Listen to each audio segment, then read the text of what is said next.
देखो हमारी ओर, पहचानो हमें। हम वही हैं जो बाण भेद के धरती से धारा निकाल दिया करते थे। वाह! एक उंगली पर गोवर्धन उठा लिया करते थे। हम ही थे वो दिलेर जो चक्रव्यूह में वापस लौटने की विद्या सीखे बगैर गए। और वो भी हम ही थे जिनके फेंके हुए पत्थर पानी में तैर गए। हम मारना भी जानते हैं और बचाना भी। हमने दुश्मन के लिए फाइटर जेट्स बनाए, संगीन बनाई, और जब जिंदगी की सांस टूटने लगी तो हम ही ने वैक्सीन बनाई। भारत सलाम! और लिख दिया उस वैक्सीन पर, सर्वे संतु निरामया, यानी ईश्वर सिर्फ हम पर ही नहीं, हर किसी पर, सब पर करें दया। हम जाबाज हैं, जियाले हैं, आंधियों से खेले हैं, बिजलियों के पाले हैं। हम शांति का सवेरा हैं, इंसानियत के उजाले हैं। पहचानो हमें, हम इंडिया वाले हैं।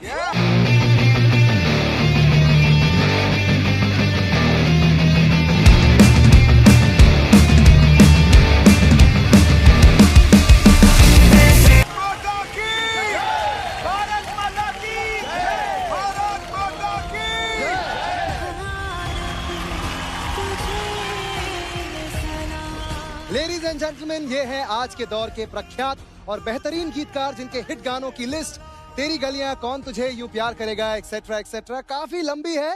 मनोज मुंतशिर। वाह! वंदे मातरम लिखा क्यों गया था? क्योंकि एक जमाना ऐसा आया था जब ब्रिटिशर्स ने हम पे ये लाजमी कर दिया था, ये कंडीशन लगा दी थी कि हर हिंदुस्तानी गॉड सेव द क्वीन गाएगा। बिल्कुल, अच्छा। बिल्कुल जाहिर सी बात है कि हम हिंदुस्तानियों को ये मंजूर नहीं था, और तभी बंकिम चंद्र चटर्जी ने वंदे मातरम लिखा। मैं समझ सकता हूं कि वो गॉड सेव द क्वीन क्यों नहीं गाना चाहते थे, लेकिन आज एक हिंदुस्तानी होने के नाते ये जो मेरे सामने सुरों की क्वीन खड़ी है, इसके लिए मैं कहना चाहता हूं, गॉड सेव दिस क्वीन। भाई साहब, मैंने कहीं सुना था कि हर फैसला होता नहीं सिक्का उछाल के, ये दिल का मामला है जरा देखभाल के। मोबाइलों के दौर के आशिक को क्या पता रखते हैं कैसे खत पे कलेजा निकाल के। क्या बात है, क्या बात है। हम हिंदुस्तानी हैं, मोहब्बत, अमन और सुलह के हमराज हम ही हैं। विश्व शांति के लिए उठने वाली सबसे बुलंद आवाज हम ही हैं। देख लो हमारी हिस्ट्री उठा के, 5000 सालों में हमने किसी पर अटैक नहीं किया, कहीं जंग का कहर तोड़ा नहीं, लेकिन किसी ने हमारी तरफ आंख उठा के देख लिया तो हमने उसे देखने लायक छोड़ा नहीं।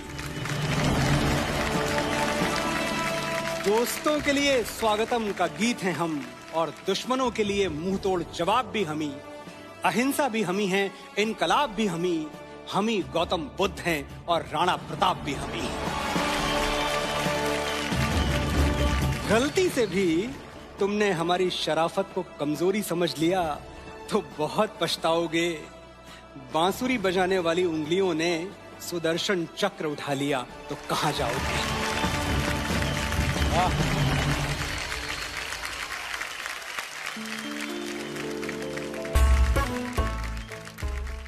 सर, आपकी तरफ से और आपकी जो पूरी एयरफोर्स है उसके लिए मैं एक बात जरूर कहना चाहूंगा कि नजर नहीं आते, बादलों में कहीं गुम हो, पर ये जमीन सलामत है क्योंकि आसमान पर तुम हो। वाह वाह वाह वाह वाह, क्या बात है, क्या बात है। न सुकून से जीना, न चैन से सोना, बहुत मुश्किल है भगत सिंह का बाप होना। बचपन से ही कुछ अलग था मेरा भगत। एक दिन देखा मिट्टी में कुछ दबा रहा था। मैंने पूछा तो बोला, बापू इनकलाबी हो रहा हूं, धरती में पिस्तौल बो रहा हूं। एक बीज से हजारों बंदूकें जन्म लेंगी, अंग्रेज गिन नहीं पाएंगे, इतनी गोलियां चलेंगी। मैं तभी जान गया था कि ये गुरु गोविंद सिंह जी का लड़ाका है, अकेला ही 1.25 लाख से लड़ेगा। सहरा बांध के घोड़ी नहीं, फंदा चूम के फांसी चढ़ेगा। और आज वो दिन आ ही पहुंचा।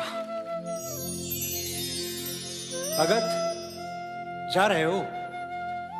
हाँ बापू, बड़े दिन से जिसका इंतजार था वो शुभ घड़ी आई है। आज मौत से मेरी सगाई है। इनकलाब! इनकलाब! इनकलाब! साइंस कहता है कि दुनिया का कोई भी इंसान नहीं सह सकता 0 से नीचे और 50 से ऊपर का तापमान। 0 से नीचे चटक जाती हैं हड्डियां, 50 से ऊपर पिघल जाती हैं मांसपेशियां।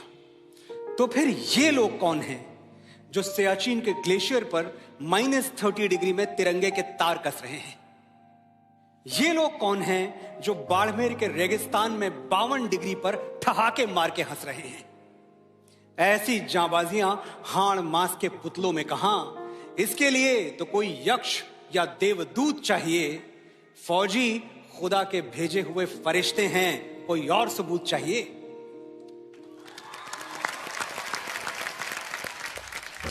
भले कच्ची उम्र में जिंदगी की शाम आ जाए, ये मुमकिन ही नहीं कि खून पे इल्जाम आ जाए।